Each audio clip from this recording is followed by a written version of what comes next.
Kelly. I saw Megyn Kelly talking about how Kamala doesn't want to do Joe Rogan, but she did. And then she looked at the paper, she goes, Shannon Sharp, who didn't seem to ask too many sharp questions on Club Shay. And I was like, why? Why are people, Rogan is Rogan. Why do people got to compare every platform to Rogan just because she chose not to go to Rogan?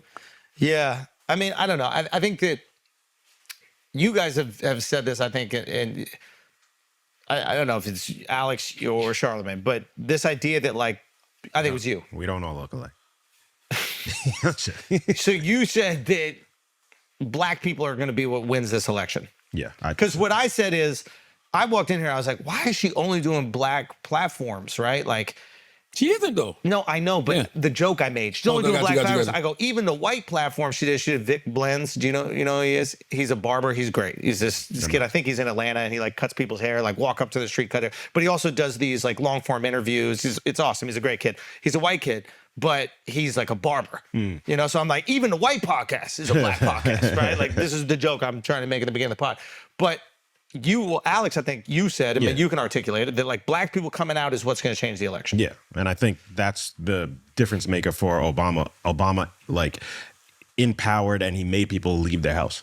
And that's the difference. Hillary, Obama did Vic's pod, by the way. I just want to let you know. It was Obama that did Vic's pod, not Kamala. Yes. Yeah. And so I don't think people though. Like Obama. No, I know people, but a large portion of black people specifically. He had everybody. He had all black people. But you can't compare Obama to nobody else because that campaign, that 2008 campaign is a once in a lifetime I think it's more like, bro. why do decisions seem like she's being very strategic and trying to get the black and potentially black male vote out?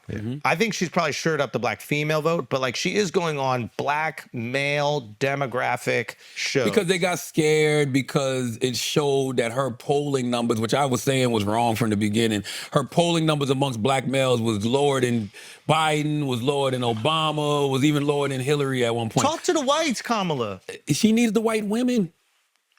Nobody needs that. Yes, I'm telling you, 52% of white women voted for Trump in 2016, 55% in 2020. Talk to the whites. She tried to do the call her daddy. They didn't work with that shit. That shit worked. Yo, go look at the polls from Sunday, yo. All of that, everything she's doing has worked. And I thought that was largely rejected, the Call Her Daddy podcast. Yeah, it's social media. So people in the real world are listening to that shit because you know what it is? And I say this all the time, a lot of people really don't know what's going on. I'm getting exhausted by the experts. Like, I don't think that we could put the name. Polls, man. Yeah, like polls. One guy's on Twitter, he's going, hey, I just showed the polls and it looks like Trump is down 5% in every swing state. Another guy's on Twitter like, Trump is up 5% in every swing state. It's like, what makes anybody an expert? What information they base I don't even know who they polling, to be honest with you. They just call people randomly. Who the fuck is picking up your phone for a random number and then you're going to answer all these questions about who you vote for? What? You ever got polled? I've gotten called and I hung up on him. You're gay. You ever gotten polled? I was going to do that one. I was going to do that. Bro, it's so funny that you, because when you said, I was going to say, of course, you got nail polish. I've never gotten polled, ever. You don't know. You might not pick up the phone. That's I don't pick up the phone. No, maybe. That's the thing. I know that Kamala keeps texting me. Yeah. Really? Yeah, Kamala she's texting me too. Non-stop asking for money, broke ass. Yo, get some money yourself, yo. Why are you texting me for money? Shouldn't that be illegal? How did you get my number even? That means you're a registered Democrat. Gang. I am a registered Democrat. Yeah, that's why that's the only reason why they got your number. Oh, do you think she should have done Rogan? Rogan was on, by the way, y'all, if you go back, listen to Brandon, I've been saying, Rogan and Fox News, I've been saying she should have did. I think she should have done Rogan, but I say that selfishly because, I want her to speak to all of America. And I think in order to do that, you should speak to black publications, you should speak to white publications, and then you should speak to Hispanic as well. Can I say something about Rogan, please? And I'd like to say this about Breakfast Club as well. That's the other thing when you talk about polls.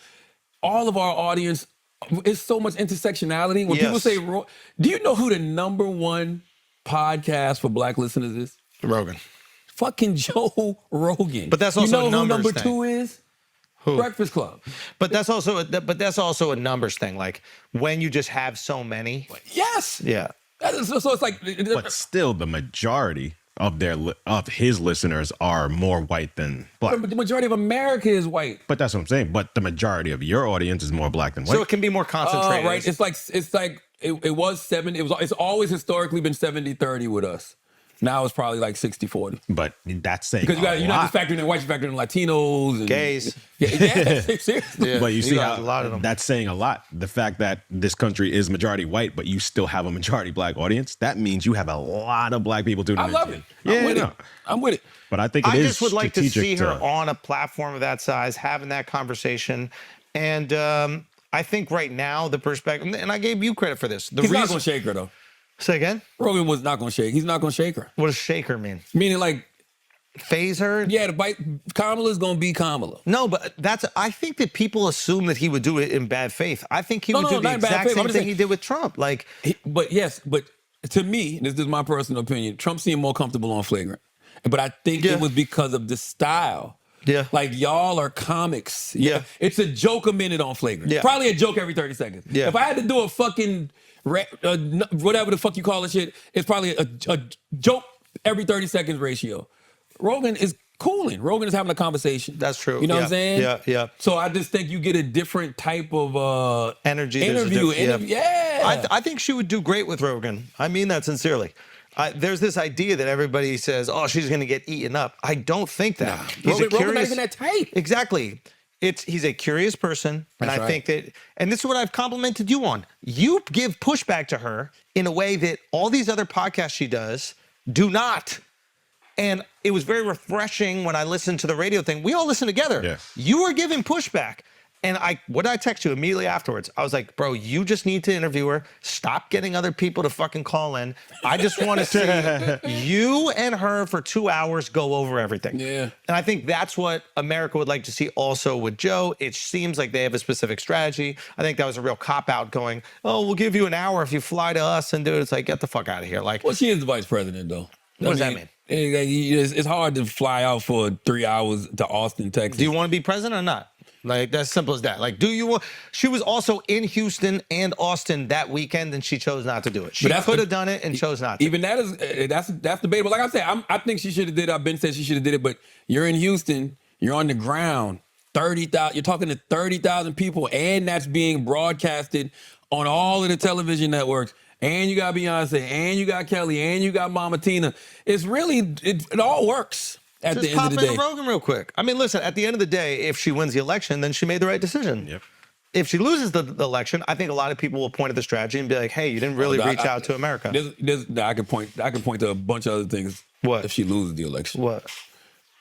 I'll wait till after. Ooh, tell me. I'll write them down. She didn't come on Flagrant. That's what happened. Nah, it ain't even that. If you came on Flagrant, you would have been good. I don't even. Here's the thing about the podcast thing. I really mean this about the podcast thing. The podcast thing, I think, is something to do because it's always going to make noise. It's going to always keep you in the headlines. We don't know if that translates into vote yet. Yeah. Because going to do Colbert or going to do The View, those are older people who vote. This new generation, these young men that's on these podcasts, you're trying to get them energized to go out there and register to vote. So it's good to do. Don't get me wrong. I think you should absolutely do it. But I don't know if it translates into votes yet. So we won't know. Yet, I'm sure there was a time where people were going on late night shows when they first popped around, right? And everybody else was like, nobody votes because someone goes on a late night show. They just vote because they see you on news programs and respect it. And then all of a sudden, some good appearances on some late night shows might have changed an election. You see Bill Clinton playing saxophone on Arsenio. Killed it.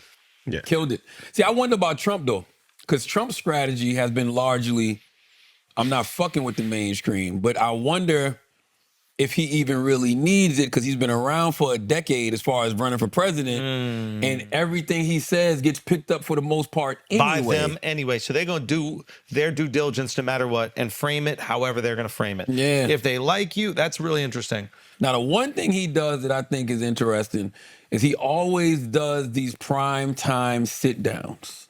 So therefore, he's talking to that audience that I'm saying the more traditional media outlets get. So he'll sit down and talk to Hannity, he did that this week. I think it was Hannity he spoke to this week. Yep. He'll sit down and do like these prime time interviews at 6 o'clock, 7 o'clock, 8 o'clock.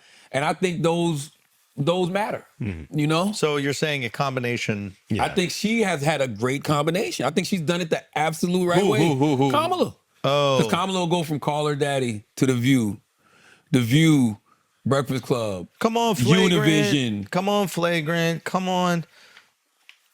Yeah. Bro, you know what? I mean, this is just... Come on, Brilliant Idiots. Come on, Brilliant.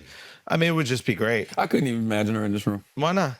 You know how great the episode would be? She's also 60 years old. Yeah, so but, it's kind of like, yo, it's like, that's like could be my aunt, mom. You know what I'm saying? Like, my demeanor is a little different. Like, my jokes are different with that let crowd. them jokes be different. But his demeanor won't, and that would be a hilarious episode. And then I'm gonna be like, yo, I'm gonna be like, yo, he's autistic, yo. I'm not autistic, but it's obviously a stigma. Don't you think there's a stigma? Like, I just don't think that... What? You almost got me. You keep smiling. I keep smiling. Like, stigma don't even make no sense in this context.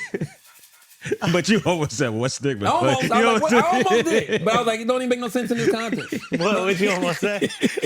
Nope. Don't do any mean. You know what my DMs look like? My DMs look like this. This is every one of the headlines of my DMs. Yo, try this one on Charlo this week. Nah, the fans are the best. Man. Yo, let's talk about the MAGA rally, yo. The Nazi rally. Did you go? First of all, it's a Nazi rally.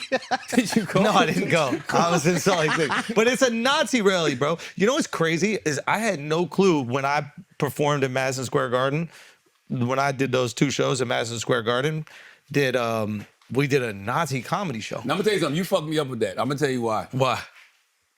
In my mind, I never knew of any other political event at the Garden. I didn't even think about it. I think the DNC was there like 3 times. The DNC was there. The RNC was there. Hillary Clinton did a speech there. JFK got a lap dance from Marilyn Monroe there. God bless the dead from both of them. Like that. JFK's the only president that did that on the campaign trail. He did. But it was like, oh shit, there has been. You don't think about political events when you think the Garden. Yeah. So when they kept saying, look how thirsty she is. All that creatine in the system. He's absorbing all that water, yo. Get your water in with all that creatine you have every morning. Let's talk comedy.